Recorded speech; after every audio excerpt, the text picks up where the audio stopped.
Good afternoon, everybody. Welcome aboard. It's fabulous to have you all here and to be touching on a really important topic today, that of how we can lead whole school behaviour improvement. It is an important topic, and it's one that I don't want you to get any misconceptions about as we step into this today. So this is very much about the leadership of whole school behaviour improvement. I will not be giving you today a list of, do this with your naughty kids or tell your teachers to do this with the kids who challenge them the most.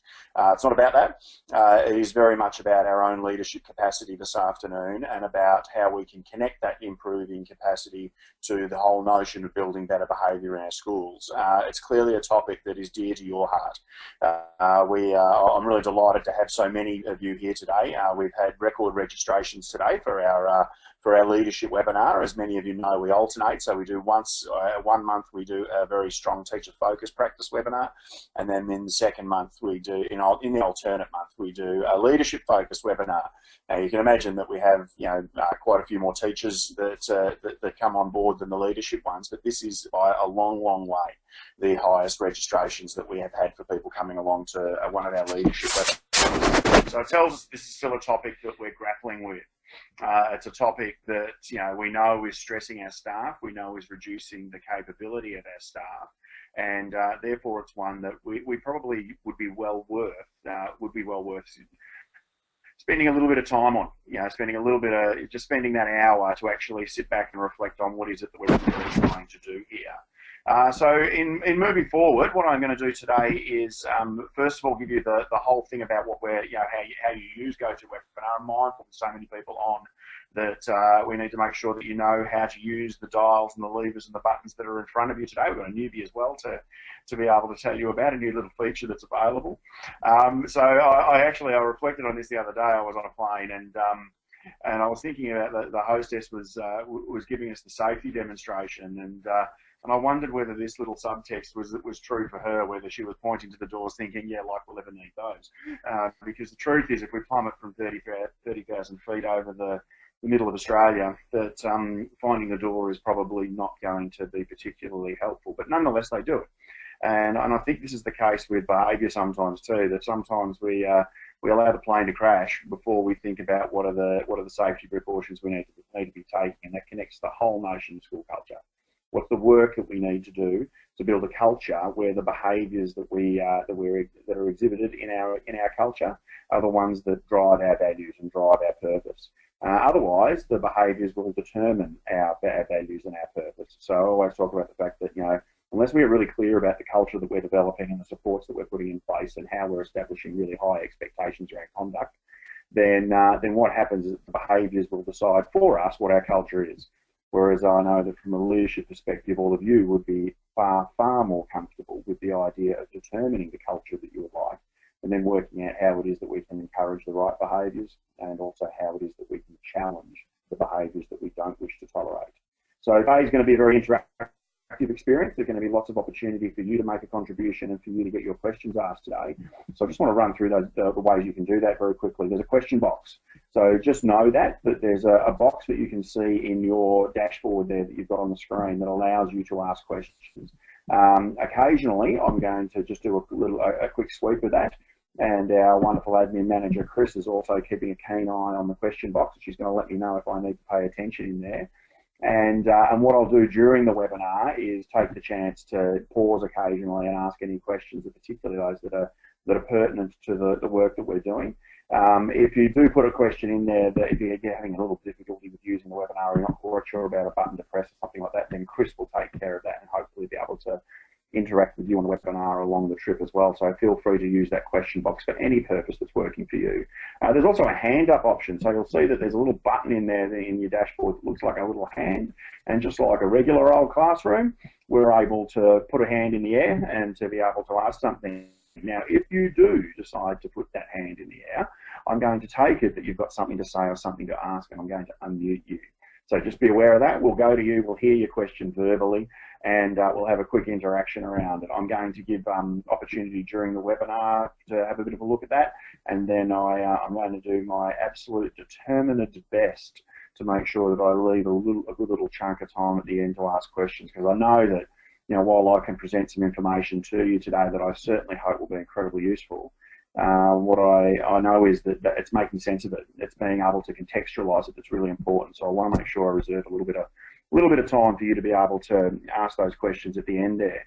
I want to let you know that we are recording the webinar today, and the recording of this will be supplied to you. It'll also go out to anybody who, for some reason, couldn't get here this afternoon because that parent came into the school, or there was some blow up at the end of the day that prevented us from being here. We don't want those people to miss out on the benefit of this webinar. So we are recording it. We do pop it in the Real Schools member site as well. So we've got a dedicated login for our members, and all of our webinars get recorded and popped in there as a resource for our member schools. And we've got a new feature as well today. So you may, depending on the version of the software that you're using for GoToWebinar today, you may notice there's a new little section called a handout. And if you do see that that's available, what we've done is made sure that today we want you to have full benefit in your school as well today of the work that we're doing today.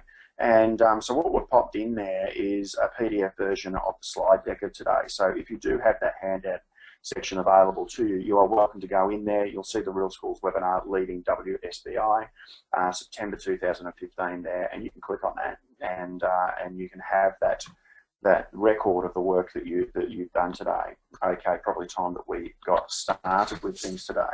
Okay, what's my intention behind the webinar today? It is very much to turn the tap up to full bore.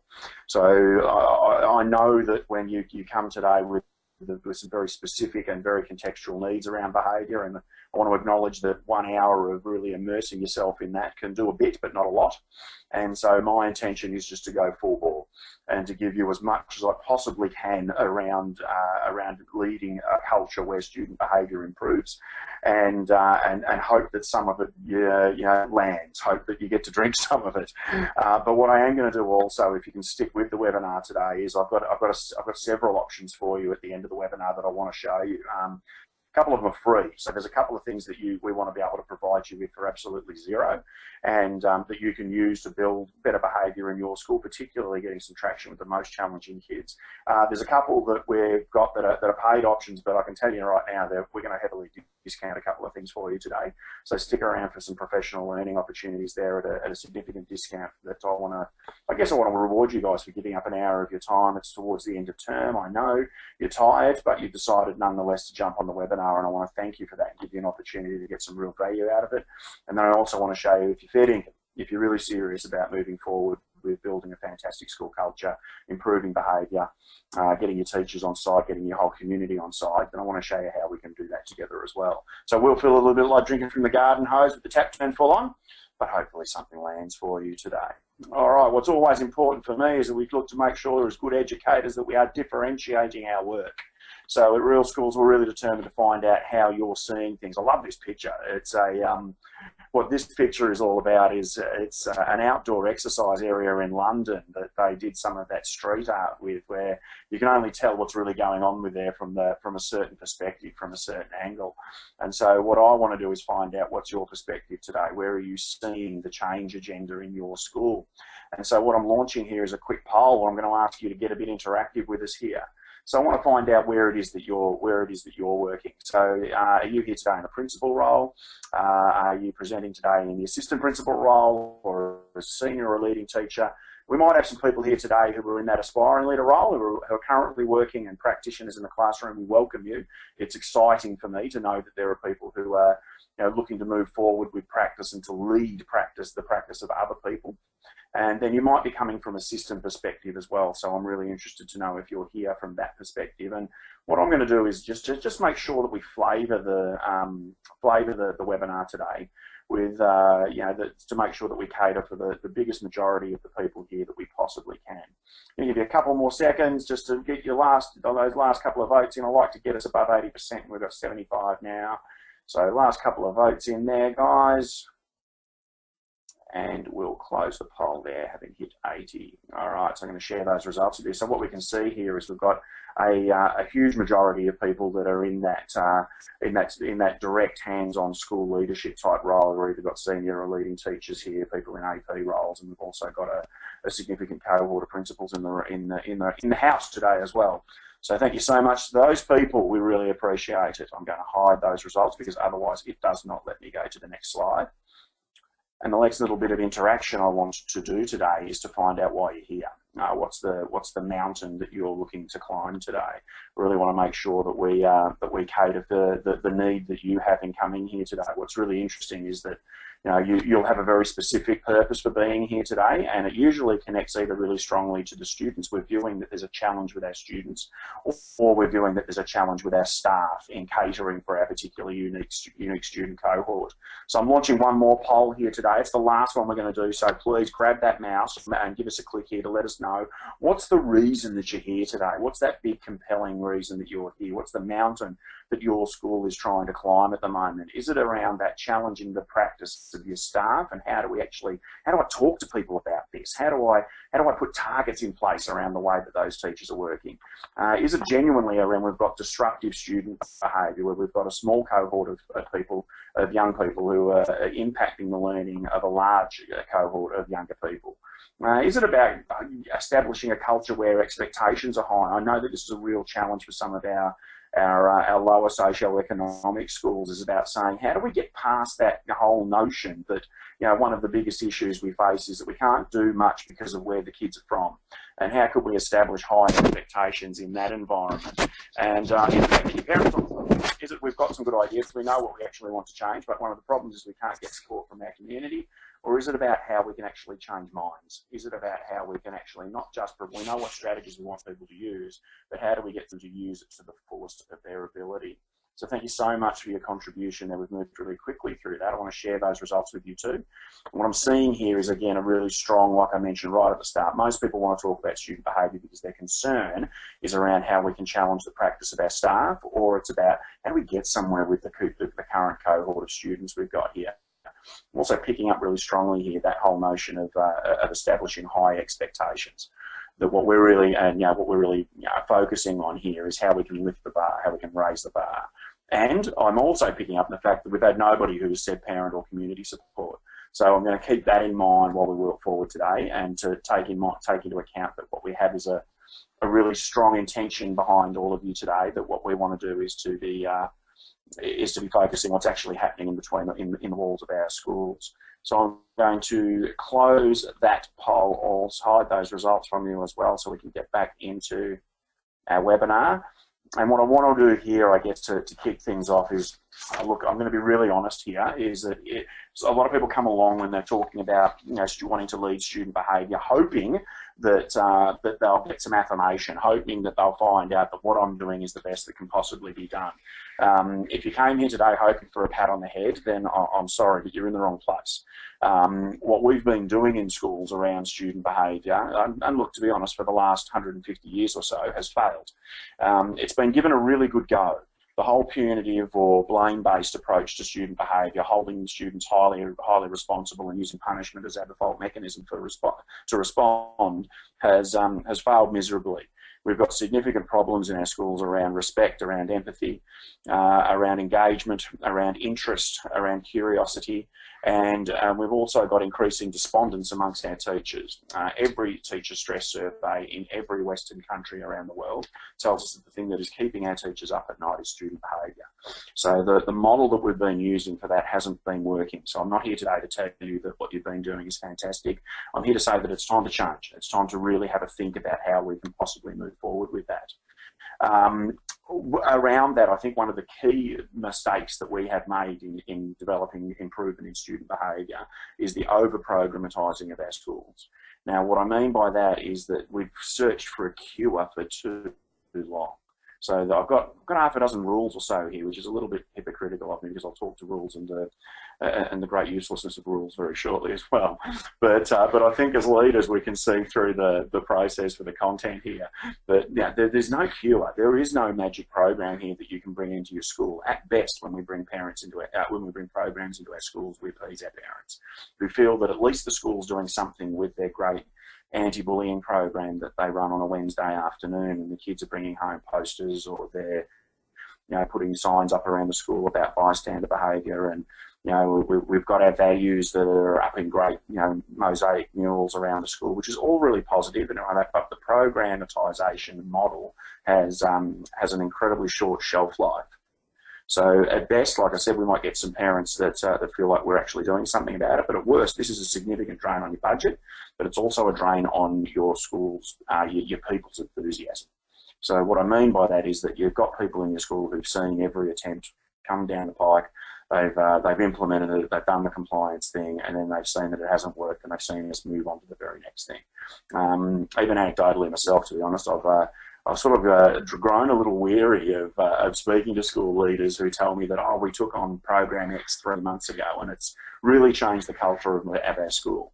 And I just, inside I'm going, that's fantastic. Oh, sorry, outside I'm going, that's fantastic. And inside I'm doing a little, oh, please.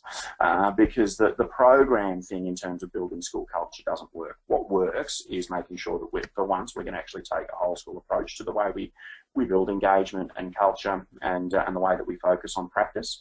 The one that I want to recommend that you give some serious consideration to is restorative practices in that regard. I had the privilege of being able to study many of the programs and approaches available to schools, and done well, I firmly believe that restorative practices is the strongest lever that you can pull. There are certainly some challenges to it, and it's not always implemented well, but when it is done well, you get some fantastic results. When you get some fantastic results, is that the cure? No. Unfortunately, there is no miracle to be had around student behaviour, but what we are trying to do is not to cause a miracle. What we're trying to do is to get a measurable improvement. Listen to this one, guys. A measurable improvement in the frequency and severity of the target behaviour. So what we're talking about is incremental and ongoing improvement here. And if we're getting that, but we've also still got that chronic relapse condition that drug addicts go through, where just occasionally things go wrong, but across the board we're getting improvement that we can measure, then we're onto something. So we're not looking about curing people, we're not looking about curing poor student behaviour in our schools, we're not looking about buying a magic program. What we're looking to do here is to say, okay, we're going to create a culture, and we're going to do it by taking a very concerted and focused whole school approach to the way that we work. The next hard to hear rule, to be honest, is that your people are really a reflection of your influence.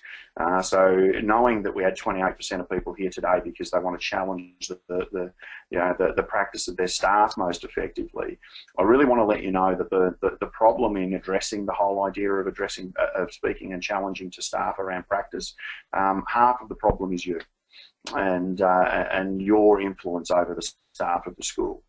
So what I mean by that is that your values, or getting really formal about the way we do that, and the idea of identifying 3 to 6 school values look, it's a worthwhile thing to do, and determining a mission statement. Some schools spend a significant amount of time getting that done.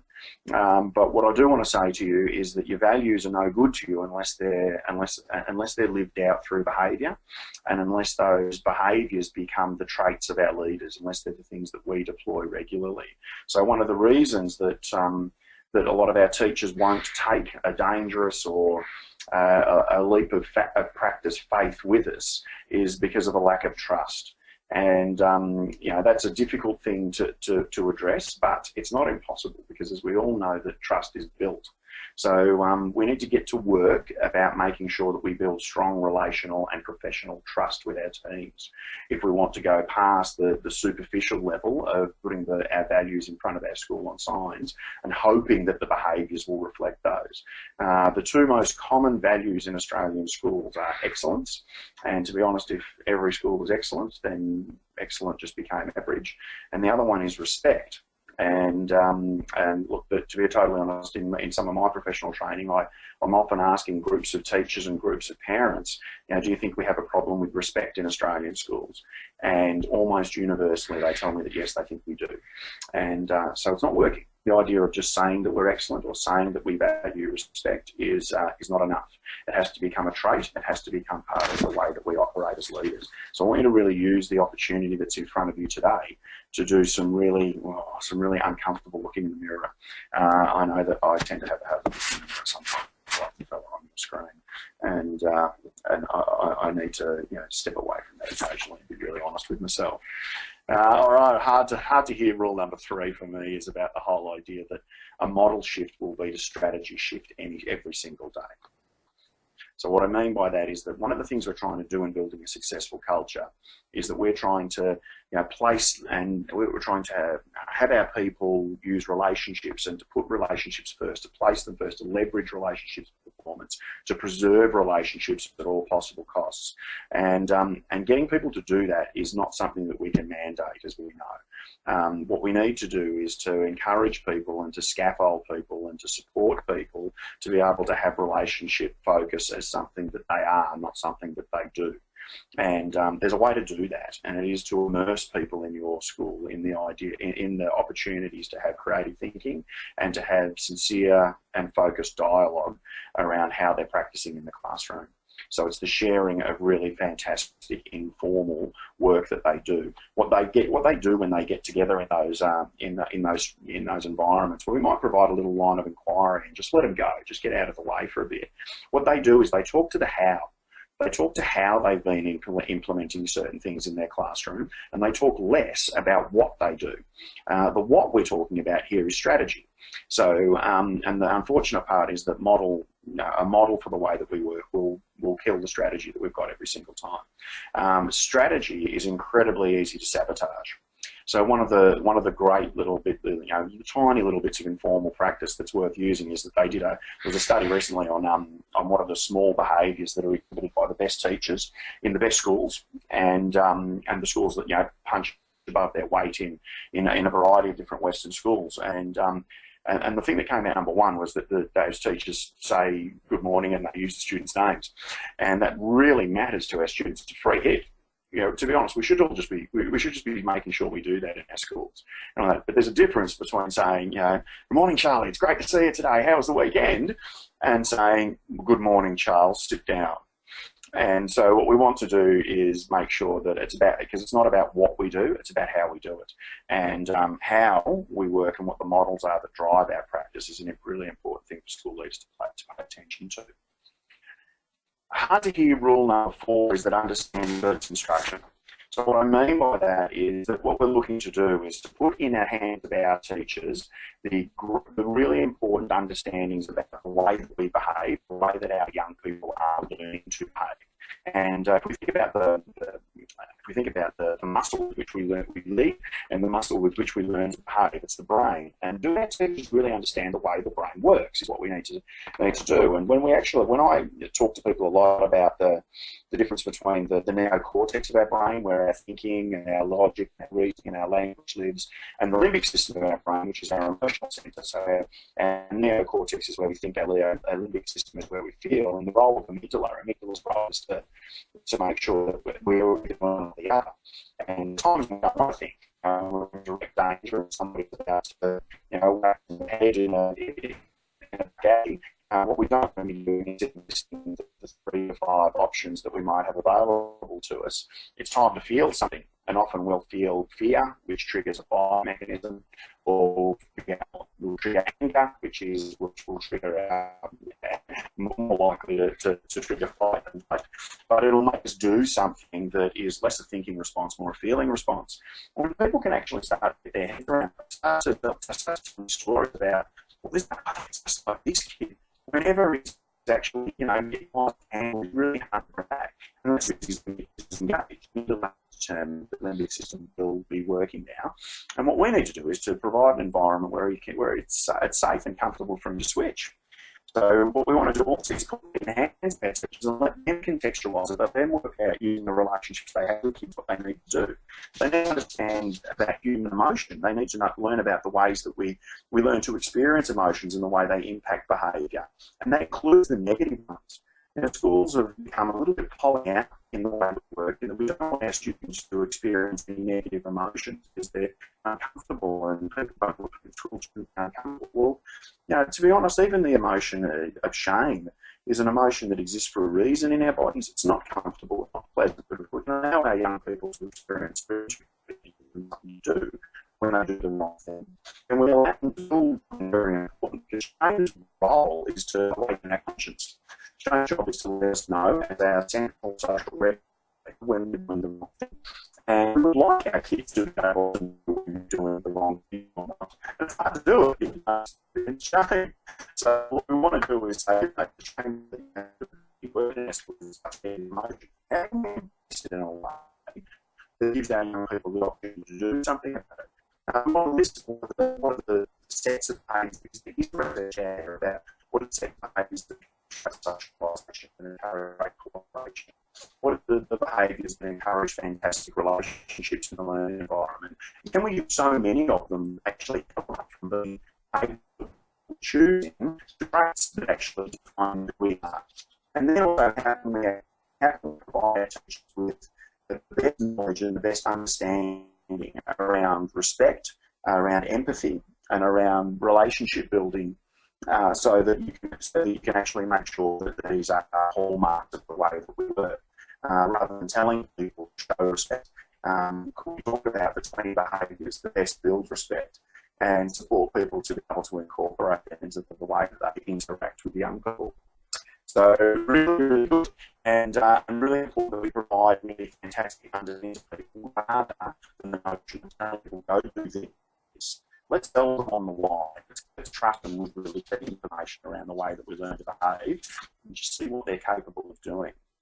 The next one I want to talk to you about is it's hard to give you rules. That one thing around behaviour, the people that have this destructive student behaviour is something, the reason you're here, and it's the most popular reason for being here today. One of the key things around that is that the unfortunate truth here is that we're not about to change every destructive behaviour straight away. And this works individually and it also works collectively. So what I mean by individually is that the whole notion of taking one bite at a time, like this charming gentleman on the screen you can see is doing right now. So what we're on about here is, I think most of us have that friend that gets up and makes the most outrageous New Year's resolutions about, about they're going to eat well, they're going to go to the gym 5 times a week, they're going to give up drinking, they're going to give up smoking, they're going to not watch reality television, and they're going to stop swearing in front of the children. And we all know how long that set of resolutions lasts. And quite honestly, it's usually about as long as the hangover, because we're not wired as people to change behaviours in enormous clumps. We're wired to change them one at a time. So if we can get really clear about what is the behaviour in each of the young people that we're most concerned about, that we're wishing them to improve, and structure to be able to set that up, then we can certainly get somewhere. And then collectively also, we're actually not designed to change behaviour collectively by focusing on large groups of behaviours. So your school may, for instance, the behaviours that you should be looking to encourage would be those ones that are demonstrative within your values. And so if you may have 3, you may have 5, you may have 10 values that you're looking to encourage. But if we put all of those values up on a poster and hope that people are going through immersion theory to pay attention to them and have it impact behaviour, then we would be kidding ourselves. So what we need to do is to say, what's the one value at the moment that we have a really explicit focus on? And it tends to be the most success comes around about a 2-week focus. So if we can have some time during that 2-week focus where if it's going to be respect, that we're actually, first of all, explicitly teaching respect.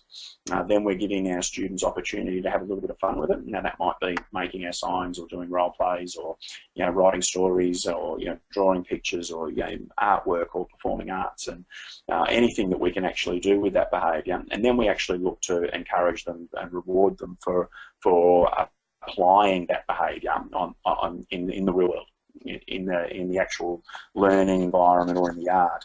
So we really want to make sure that we're clear that this is a one behaviour at a time opportunity, and to that effect, I mean, if we think about ourselves, we don't actually.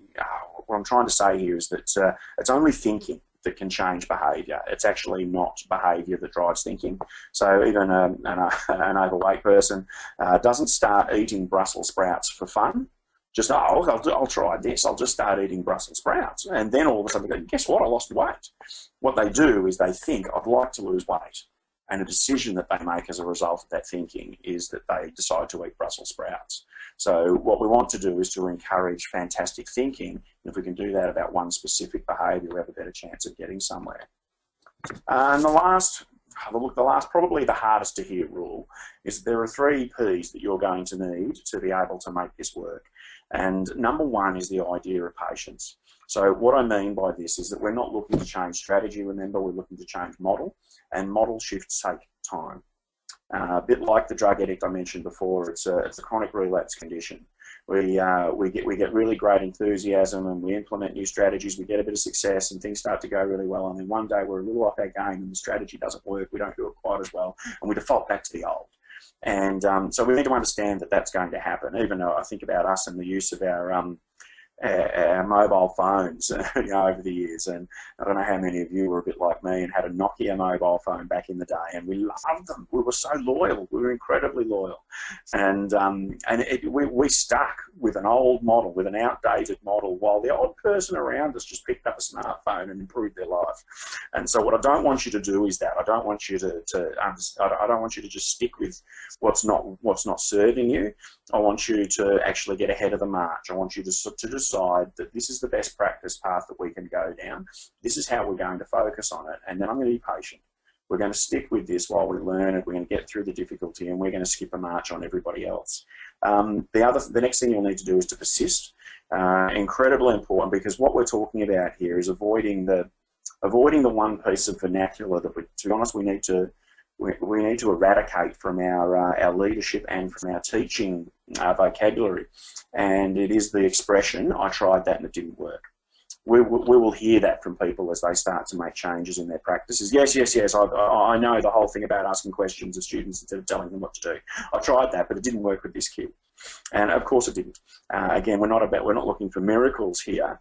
What we're looking for is a measurable improvement in frequency and severity. And that whole notion, when we actually unpack it with people, that that I tried that and it didn't work, that that's a reason that we should abjectly fail a particular approach, is quite silly, because, to be honest, the one that we've been using in Australian schools for a couple of 100 years or so has been given a fair run, despite its flaws. And so if we're in changing approach, we need to expect that there's going to be some challenges, and we're going to persist through them anyway. And the third thing you're going to need is a plan. There are far too many schools around Australia who think that the plan for improving student behaviour is professional learning. And so what we do is we bring someone in, they run a workshop. It all sounds really fantastic because there are no students there playing up. And then when people leave, that there's a bit of grief attached to the fact that the world is not educational Fiji. And so what we're looking to do here is to say that a plan in moving forward, it's going to be long-term patience. We're going to have to persist with some of the challenges that come along. But the plan needs to incorporate sure, professional learning, but it's also going to need to incorporate elements of coaching, of mentoring, professional reading, that we need to provide resources for people. That can come in the form of video as well. We're going to need to structure for what we're looking for. When we're running classroom walkthroughs, we may need to do some modelling and show people in our schools that we can get our hands dirty and make this stuff work. And also, really importantly, is we're going to need to get parents on side. So all of those are resources that our partner and member schools receive. So congratulations to you guys for making that decision. So sure, get the expertise into your school about what you're looking for, but make sure that that expertise doesn't just drop a professional learning day on your people and leave. We, again, have been trying that model for a really, really long time. So I just want to acknowledge, I guess, moving out of our hard-to-hear rules, and I hope you're not feeling too bruised and battered by me hitting you between the eyes with the reality about behaviour. But, this is a picture that probably resonates for me at the moment. I'm not a fan of vandalism. I don't like irony. But regardless of my dislike for lists, what I've done is just give you a list of rules that you need to remember. So I know that I'm making a hypocrite of myself. But if you would, take into account those key mindsets, those key rules about how we need to lead behavioural improvement before we make decisions. So this is a lot about the why we're going to change and a little bit about how we're going to change, and then we can actually start to step ourselves into the what we're going to do to change. What we're going to do is the schools that have a really high success rate with improving behaviour are really clear on 3 key levels. Now, this is a diagram that many of you may have seen before, particularly the schools that work with me and work with rural schools. But what we're talking about here is having a very specific approach, very pointy end. The triangle works well because of the presence of the pointy end students that we often refer to. And what we need for these students is a really tailored individual intervention. Now, an IBP is something that there are countless formats for around, and many schools are quite married to them. The question that I want you to ask of your IBP is whether it is trying to address more than one behaviour. Now, if it is, I'm going to say to you that I think it's taking on too much. Many IBPs end up, filling our shelves and collecting dust, and they also clog up our servers and never get referred to after they've been written. And the main reason is that we write them as a list of behaviours that we would like the student to improve. We talk about what we will do if they don't, and we sign off on it. And unfortunately, that's a failed approach to writing IBPs. I want to help you with that. So one of the things I want to encourage you about today is that we at Real Schools have an individual behaviour plan that we use. It's one that I certainly have used as a school principal to build improved behaviour. If you would like the IBP format in Word as Word document, accompanied by a really easy to use 2-page instructional guide. And then if you would like the link sent to you for the webinar that we ran, it's a 1-hour webinar on how to build a successful IBP, just want you to go to the question box and just pop pop IBP in there. And what we're going to do is just, there's no charge for that, there's nothing around that. We're going to send that to you, and you can start using those resources straight away to be able to get somewhere with those 3 to 5% of students that really give us the most grief. I really want you to get somewhere with those. These are the students that are keeping our teachers up at night, and that reduces their effectiveness. And so we want to make sure that we actually give you some traction and get you going there, regardless of what you decide to do in other areas. The middle section of the triangle here is about the 12 to 5% of students who sit below them. They're the students that, when the pointy end kid's away, we often breathe easy for a moment and think, oh goodness, I'm going to get a nice day today. But the truth is we're not, because these next students here will vie for the crown, and it's a real challenge. So what we need to do here, often there's themes around these students, so what we need to do here is first identify that theme. So for some of our schools, that's anger, particularly in our boys. For some of our schools, it might be the bitchy girl thing that can happen from year 6 to year 9. Some of our schools, it might be a lack of resilience, and kids won't actually task initiate or try something new. So we want to address that in a really concerted way. Examples of that would be, if you do have issues around anger, the rock and mortar program's fantastic, particularly with secondary or middle year students. Also very applicable with some upper primary students. And if you are in the primary environment today, that working with a resource that is my Bible on anger management, a book called A Volcano in My Tummy, which you can pick up for about $15 on Amazon, is a terrific book to be able to use, to be able to teach kids some rules and some approaches around anger that make sense to them. And then the next one here is for around 80% of our kids, do we have a solid whole school approach and a way of achieving consistency in the way we manage our classrooms? And that's around building great classroom management plans. And they don't have to be any more than a page. I'm astounded, to be honest, at how many teachers write programs that will be 50, 60 pages long for a term, and that we can't allocate 1 page to how we're actually going to do the teaching. So 50, 60 pages about what we're going to teach and nothing about how. And to be honest, I just think that's madness. If we can encourage our teachers to write 1 page of the responses we're going to use and the reactions that we're going to use when we're under pressure, then I think that we can help people start to become a bit more explicit about our practice. I'm going to show you at the end of the webinar today, our very next webinar is our teacher webinar in October, and that one's going to be how to develop classroom management plans, so you might want to get your teachers on side for that one. I also want to point out that some of what I'm asking you to do here is, it feels very new age, and the people that often will resist this will tell you that, oh, this warm fuzzy nonsense and it doesn't work. And often, unfortunately, they're our experienced teachers, and so they're resistant to change. And what we need to do is to build a very strong why for how they need to change, a strong purpose. We need to connect this to their purpose. What I mean by that, if you think a little bit about the way that Apple market computers is they're very different to every other company, perhaps why they've been so outrageously successful, is that they don't say to people that, you know, oh, we sell fantastic computers, we're going to ring you at 6:30 at night while you're eating dinner and see if we can talk you into buying one. Their advertising doesn't even show the computers a lot of the time. They just say that, you know, why Apple exists is to be able to help people access technology and to personalise it the way they want. How we do it is that we bring the world's smartest minds around technology together and let them be creative. What we do is we build computers. Do you want one? And most people, once they understand that narrative that Apple have very carefully got under our skin, are more inclined to buy a computer that way. And this is what we need to do with our teachers who are reluctant to change, is we need to show them the evidence for why it is that they need to change as a group. This is a synthesis of research that an incredible educator called Raymond Lewis put together in working with countries all over the world around behaviour.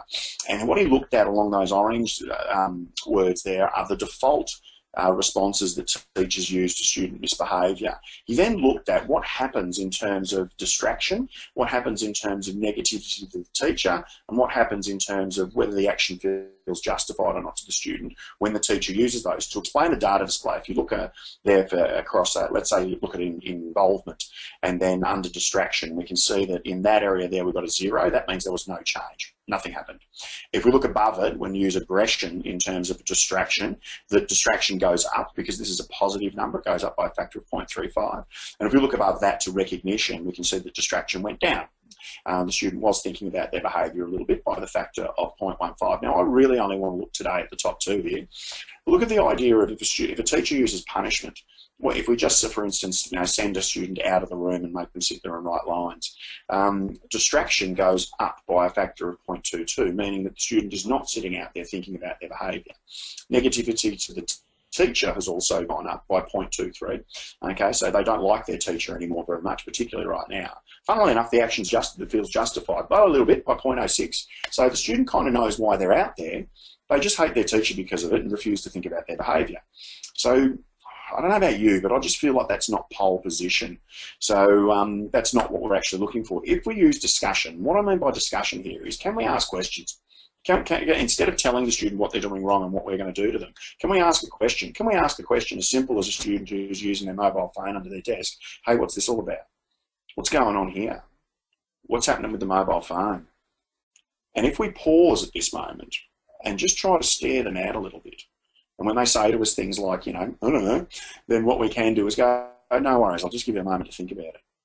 If we can actually take that time and effort to reframe our telling in terms of asking, what happens is the distraction goes down by 0.13. And what that means is that the student, just to articulate an answer to us, needs to think about their behaviour.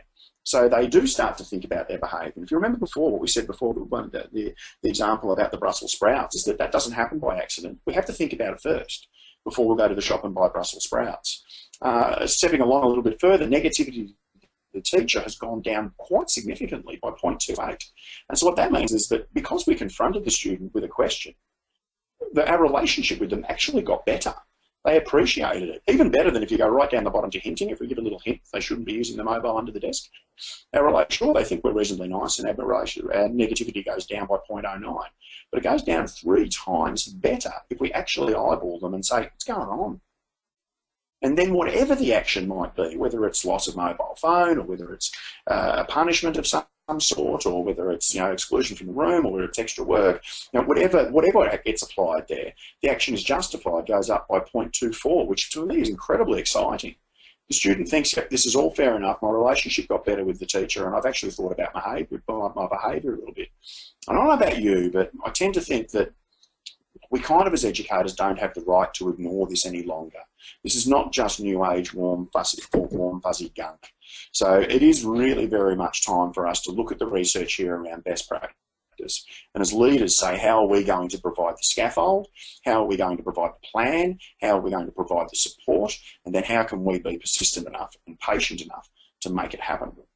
And really, it gets down to the idea of how we can change thinking, not behaviour. So what we're not trying to do here is to build a high level of student compliance. What we're trying to do is build a high level of student thinking, and we do that by immersing them in fantastic relationships and asking them very pertinent and to the point questions. Because the truth is, our students get forks in the road, not just about food, but about everything they need to do. There's incredible choice attached to being a student these days, and if your students are standing at forks in the road around choices in behaviour, we want them to make the right choice. The only way we can do it is if we can get to their thinking first. Just putting the Brussels sprouts in front of them won't be enough. But if we can get them to think about it, if we can get them to think about which choice they should be making, and which is the choice that's going to be best for me, and which is the choice that's going to give me the best outcome, then what happens is that they actually start to make the right choices. So you are not leaders, unfortunately, today. I want to sort of contradict myself a little bit and and actually let you know that I sort of in some ways got you here under false pretenses today. You're not leaders of improving student behaviour, but you are leaders of improving student thinking. And you know what? That applies just as specifically to our staff. We're not trying to change their behaviour either. We're trying to change their thinking. We're trying to change the paradigms that are going on in their head, and we're going to give them the freedom and the support and the scope to be able to change the behaviours themselves. So I told you that there was an opportunity. I want to thank so many people who put down the IBP thing. It's actually really excites me to know that there's going to be so many people who would that are going to get started with those 3 to 5% who really drive us so crazy sometimes. But I want to give you a couple of little opportunities, and I'm going to open up the floor to some questions as we go forward. A couple of opportunities to get your teachers going. I mentioned at the start that around working restoratively, I believe is the most fundamental way to help people make that paradigm shift, is to help people make the leap of faith around their practice. So I want to thank you for your time in coming along today and let you know that we're running a one-day event for teachers around restorative practices. We're going to do that on Thursday the 22nd in Melbourne, and what I'm going to do, it's a $295 day for any one of your teachers, but the fact that you've been here today, I want to give you a $95 discount and drop that down to $200 for your school. And to take advantage of that, all you need to do is to write RPPL. If you can pop RPPL in the question box there, we're going to send out some information to you about that and allow you to be able to register. You don't have to register one person from your school at that discount. We're going to offer you as many places as you like, because I want to get people who are there who are fair income about it. And to be honest, if you're giving up a Thursday afternoon this late in term, I'm going to be making an assumption here that you're fair income about it. You can have a look at that YouTube link there. Okay, so if you do download the slide deck, you'll have that YouTube link. And if you would like to be able to check out what the impact was on the people who did the training last semester, we only offer this once a semester, and we're only let 50 people in. So it's not a conference. It's an opportunity for people to actually sit down and synthesise the ways that they can actually bring fantastic classroom practice to their school. So we have people that come along from our partner schools to this training who might be new to the school, and we want to get them up to speed around the restorative journey that the school's on. We get people who come along because we've got people who could really do with and really use this support, and we've got people who send moulds. So they send someone on reconnaissance to find out whether if it can work for these guys, then perhaps it's something we need to consider for our school. I also want to show you how you can actually get those champions up and going, and about that. Sorry, I'm just checking my questions here, and I've got a message from Anne, and I know that you've already registered and you want to know if you get the discount. Well, it would be silly for me to say no now, wouldn't it, Anne? So we'll make sure that happens for you and your school. But I also want to let you know about an event we're running. We only run we only run one leadership event per term also. This is also in October. It's on Thursday the 29th in Melbourne, and this one is around how you can get clear around developing that fantastic school culture. I also want to offer the same discount to you here, okay, and to any of the school leaders in your school. So if you write the word focus in the question box here, we're going to give you the opportunity to come along for just $200 to our School Culture and Focus Day. And this is our, I guess you might want to call it our anti-conference. This isn't a day that you'll sit there and learn about school culture. It's a day where we'll put very strong impetus in front of you, and you and your leaders and your colleagues that you're sitting with on that day, you'll be able to actually do the work. We're going to support you while you get going. We don't want you to leave that day with plenty to think about. We don't want you to leave that day having had a nice day around how you build a great culture around your school. We want you to leave that day having done some work and having some things that are ready to go and ready to implement in your school. So if that interests you, or you think that might be of interest to people in your school, all you need to do is pop the word focus in there, and we'll make that happen for you. And the other thing that we do at Real Schools that we're incredibly proud of, we've had 4 new schools sign on this week as partners, and a couple of them around the investing in teacher practice idea, and a couple of them around the whole notion of restorative practices. And what we do is we partner with your school. We do the patience thing with you, and so what our partnerships look like, 1, 2 or 3 year partnerships around your improvement theme, and we get to work by providing some really top level restorative practices or teacher practice training or cultural leadership training for your people. We have plenty of partners though who you can speak to, because you probably shouldn't just take my word for it. The other things we do is we work in class with your teachers. We get your parent community on side. We mentor your leaders to make sure you build a really focused implementation plan, and we also coach your teachers. We provide articles every term, we provide videos every term, and we give you unlimited phone and email contact. So we're not actually just here the whole idea of that, when any Real Schools partner should never view that we provide professional learning. They should view that they have brought on a new staff member. They brought someone on who acts as a critical friend to the school on an improvement journey that this time is going to be sustained. So there's a chance that that might appeal to you. And if that whole notion of a partnership seems tasty, then all you need to do is to pop the word partnership in that question box also. And there's no obligation around putting the word partner in the question box there. All it means is that we're going to get in touch with you and make a conversation happen. And if that conversation leads to a partnership for your school, fantastic. And if it doesn't, hey, no sweat. We're happy to be of service in any way we can, even if it's through the odd monthly webinar. So make sure that if that conversation appeals to you, just pop the word partner in there. We're going to get in touch and see what we can do. All right. So look, to be honest, that sort of brings us towards the end, and I've tried really, really hard to make sure we've got question time today, and I'm feeling like I need to give myself an enormous pat on the back. You can go and have a look around the Real Schools website as well. But what I want to do is to see if we've got any questions out there about how you can more effectively lead a whole school improvement in thinking. As a result, we can get that whole school improvement in behaviour. So I'm just going to look to our attendees and just see whether we've got anybody with a hand up at the moment. And it doesn't appear we do at the moment. If you do have a question, feel free to pop it up, because I am looking right now. The other thing you can do, if you're feeling that your voice will sound funny, is to pop it in the question box, and I'll attend to that one. If there's any questions about the way that we've worked today, give people just a moment to either pop a hand up or to put a question in. Perhaps we've got a whole bunch of really shy school leaders today, and that's okay. Okay, Lara says, do we have a list of suggested readings to offer that will help me as a leader begin this building of culture? One of the things, Lara, that I can do for you, if you send an email this afternoon to info@realschools.com.au, what we'll do is send you an ebook that you can use to get started around around thinking of school culture. You can share that with your leaders as well. So if any of you online today would like that ebook, you can do so. And to be honest, I think there are also some resources that help us to think differently. One book that really challenged me to think differently about schools was Disrupting Class by Clayton Christensen, who challenges us around the use of technology and how that's working in our schools, and whether it's changing model for us. And another that I'm actually about 3/4 through at the moment is by Michael Horn, which is about the whole notion of blended learning and how we can support people to change practice. The reason that I love those 2 books in particular is because it's about a massive change in practice, and it's about how to help people get there. Any advice on other programs for small groups? Carly asks. Look, at the moment, I don't have anything in specific that small groups might be able to work on. But Carly, I'm going to take a little range check on that, see if I can do a little bit of a little bit of research about how we might be able to help you with that one. I might even drop you an email and see what I can find out, get a little bit more of a specific idea about what you're looking for there.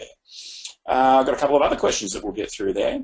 Anita, great to hear from you, Anita, up in the NT. How do time-poor teachers with hardly any release time make discussion happen with students? It's becoming harder under current increased workloads. I hear you.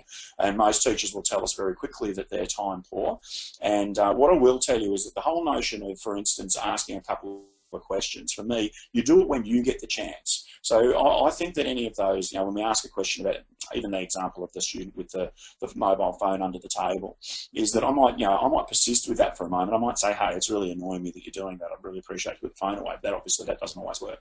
And so sometimes you need to elevate it to a one-on-one conversation. But I look for a break in instruction, and I get really clear that I'm actually not going to persist in this conversation for more than 1 to 3 minutes if it's about that level of behaviour. And obviously the more serious it gets, the more time I'll look to spend in that. I hear you about the increased workloads, that it's really difficult and you're under pressure to perform in terms of outcomes. And I want you to just basically put the mirror up to your practice and say, do I have any room here? Do I have an opportunity here to focus on process above outcome? Anita, happy again to have some email conversation with you if I haven't hit the nail on the head. And Brenton, do you have a plan that you can send us for implementing restorative practice in our school? I sure can. Brenton's been a partner up at Kerang Primary School with Real Schools, and Brenton, I'm going to send you a sample template of around how to implement restorative practices, what it looks like, and so I'm going to ask Chris, who's on the other end of the other end here, to make sure that I put a plan together about how you can implement restorative practices in a school in 12 months. Again, though, the only thing I ask is that don't scoop up the plan and say, great, got one. Read each section and say, does it work here? Read each action and say, does that work for my school? And any plan that we put together for a school shouldn't be a cookie cutter, one-size-fits-all approach. It should definitely be highly contextualised. Thanks, Brenton. Really good question. Anita, I got you on the spelling of poor, don't worry. Okay, thank you so much. I'm going to do one last little sweep here just to check that nobody's got their hand up. I didn't think anyone was feeling that brave. Okay, thank you so much for coming along, guys. Like I said earlier, the one thing that you can also keep in mind is we're going to send you a link to the next webinar that we're going to run on Thursday, the 15th of October. It's going to be again at 3:30 Eastern Time in Australia. We've got some people here today that are from outside Australia, which is really exciting. And what this one's about, how to help our teachers to be able to be honest, to get the mechanisms in place that help them start to make that paradigm shift. And it's shifting from implicit guesswork and just the idea that we can have nice people in the classroom and nice things will happen, to saying how can we get really explicit about practice? What are the practices that will allow us to achieve consistency across the school? And if you think that might appeal to some of your people, or if you think that there's some people in your school that would benefit from that kind of 1 hour investment, Thursday, 15th of October, I think for some jurisdictions that's still on the holidays. So it might be an opportunity for people to do it with a cool drink in hand. But know that it's there. We're going to send you the link and hope that that can be of value for you as well. Okay, thank you so much to everybody who's jumped on today. Really appreciated having you here. Been lots of fun. We'll see you again soon, and we'll follow with all the people that put something in the question box for us today. Plenty to do. Okay, bye for now, everyone.